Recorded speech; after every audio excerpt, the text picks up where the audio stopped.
And so far, Porsche standing very tall here at Sebring today. Bob?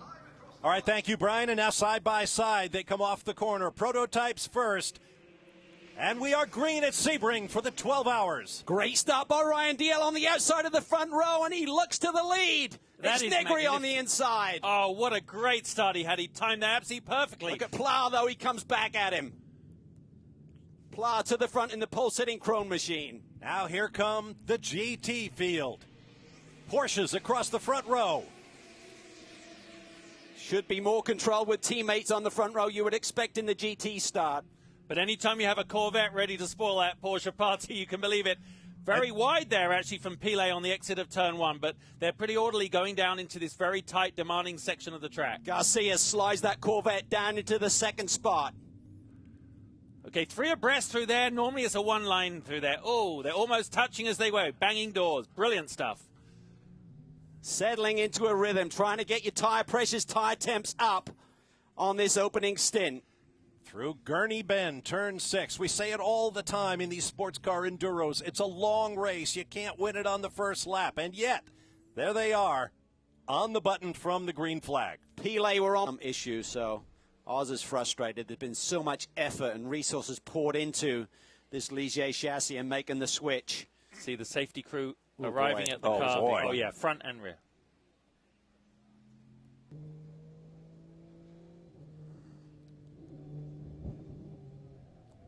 Oh, Oh, that is a massive hit. Oh, I felt that. Oh. Huh. Brian I wonder Sellers, he was trying to tuck in the egg currently shown in the car. I think the left side looks like it's low, like they might have a problem on the left side possibly. Yeah, it does seem to be listing. Word for the pits is left rear suspension failure. And that's what the bumps here at Sebring will do. Surviving the bumps in the road, as we said, is one of the keys to victory, and this will really beat a car up. Catherine Legg, female driver, of course, the very first female to race here in the 12 hours. This is a disaster for the 31 team. They'd just done a pit stop. Mad Max Pabs had put in a tremendous stint here, and Eric Curran has gone out and immediately had a problem. That right front wheel is loose. He's starting off. You can see all the dust and debris over the front windshield. Justin, not ideal. Oh, that, I mean, we as of yet haven't seen a replay of what happened, but I tell you, even if it didn't affect them now, it could affect three. Oh, there goes the wheel. Then there it goes. Okay, that's going to take off over the.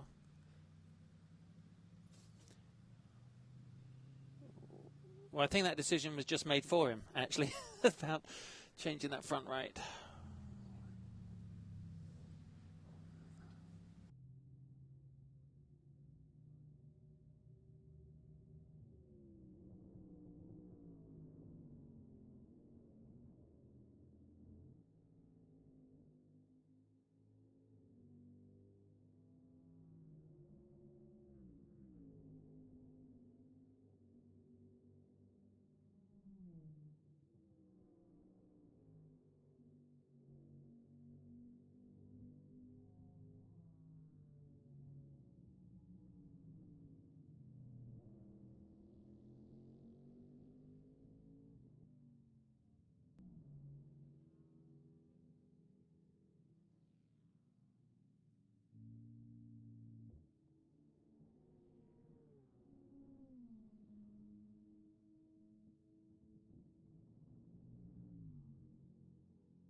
Video. This is the first time we're seeing. See that number 49, AF Corsa GTD Ferrari. Potter comes up and makes contact with the left rear pretty hard. Yeah, it must be said. And it was a little bit lazy as he went in there, and I think it was a little bit lazy on his move and not at all emphatic. And of course they collided, and that's where he obviously cut the tire. And as he came out of turn 16, it sucked him, dragged him, pulled him across the track. Boom, and there was nothing he can do. And look at his hands on his head. He knows that it was probably something to do with him. Wow.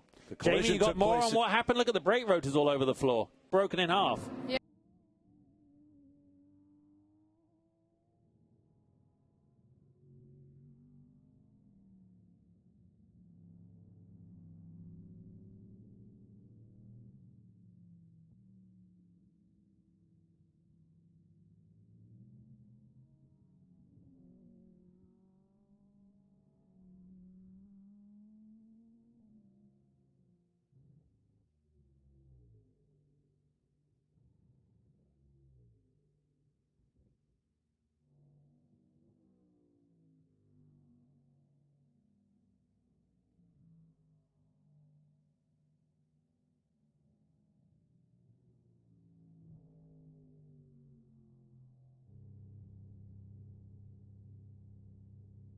An update on highlights.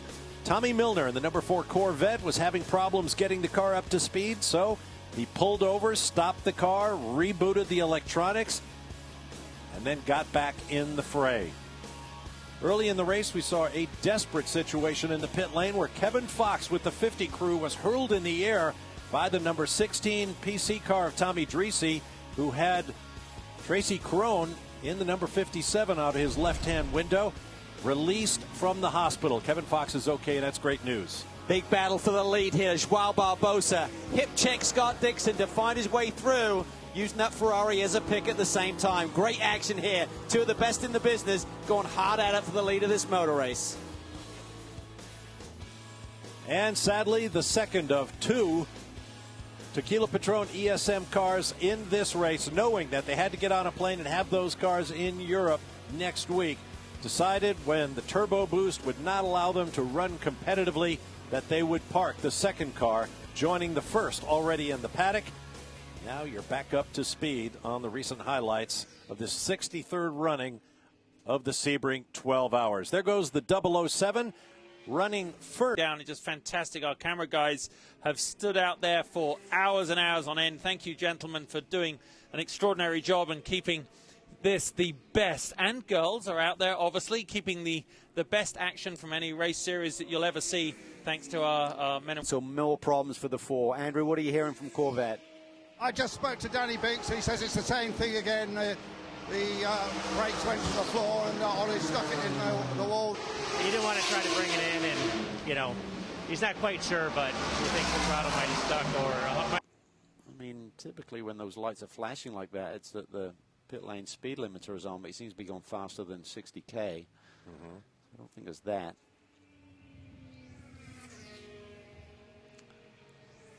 Maybe he's just stuck in a gear and he can't go any quicker. Yeah, maybe that's it. Stuck in gear. That's a heartbreaker. Oh. Come down in the last hour of a 12-hour Good Lord. marathon here at Sebring, and Yikes. Is something wrong with that right rear? It may just be the effect of the sidewall paint and the lights, but well, we'll find out momentarily. Back to the Porsche pits goes the pole-sitting car, pits, or is he GTLM. going to the garage? Oh, he may be just driven taking it out the back door? Or is he lost now? Maybe a penalty as well? Nope, he's going back to the paddock. Wow. Race. A stop for the race leading Mustang sampling Corvette prototype. Joao Barbosa got in to finish for the team with a 1-lap lead over his nearest rivals. Slick stop, back on track. In the 0-1 car, Joey Hand extended his fuel run by 2 laps. They put Scott Dixon behind the wheel, hoping to leapfrog onto that lead lap. You can hear that no life in that Ford EcoBoost, and those precious seconds lost actually cost them a position. So rather than getting back on the lead lap, 2, Ricky Taylor in the number 10. Not much of the race left. The 2 factory GTLM Porsches were running 1-2. Then the 912 came into the pits and had this problem. Couldn't get the left rear wheel off. Set the car back out. They came back in, took a long stop, got the wheel changed, but then the car went limping. Well, look at this. The battle for GTD honors going down to the wire. Mario Farnbacher locks up the number 23 into turn 10. Down the escape road through the dirt. Can you believe this with less than 10 minutes to go? God, we saw him lock up in 17 seconds. I mean, that's why everyone's going to hold on to the belts right up until the last lap here. Still hanging on for that third and final podium position in Prototype Challenge. Connor Daly in the 38 car has done a yeoman's job getting into this car. Leading GTD is on pit road. Well, is it fuel? I mean, we spoke about fuel potentially being an issue, and they spoke to Bill Riley, said we're definitely good. Jamie. Jerome is getting out of the car. He gave the cutthroat signal, guys. Oh, no. This is not what they wanted. The team. The end, so he's absolute focus as we follow Mario Farnbacher. What a turn of events for them. I bet he can't believe it. Thought the race had gotten out of his grasp, and suddenly he's back in the lead. Maybe that's why we all do. Well, is the 5 car going to get around in time to take a white flag? 30 seconds to go. From the officials. Drive for the number 5 in every way, from every member. Yep. Team, mechanic, everybody. Fantastic.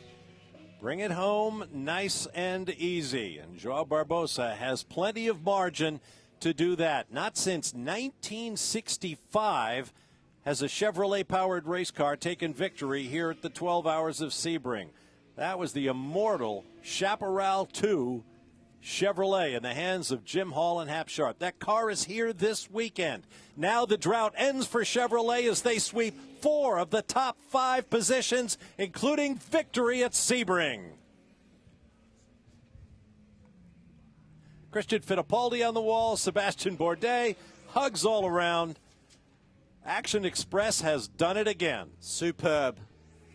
Just a flawless run for that group once again. They are a team to beat. It down the back straight. Same instructions from his crew chief. Bring it through. Make it home. You're right here. Turn 17. Those bumps don't feel so bad right now, I bet. Well, a lot of people called them lucky to win the Rolex 24 at Daytona. No doubt about this, though. The 52 car definitely earned.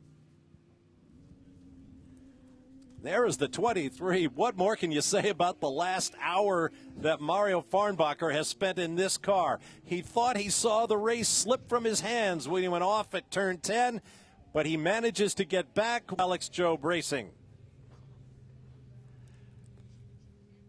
on board the 3, and the Corvette team can celebrate. There's Doug Feehan, the entire crew, Ryan Briscoe. Yeah, I mean, Colin put us under a lot of pressure.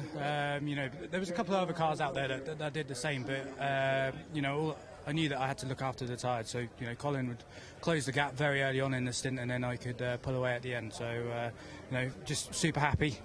It's another victory, so we've done double Florida victory here. But, you know, these guys drove so well all race, and, you know, it's all down to the team, really.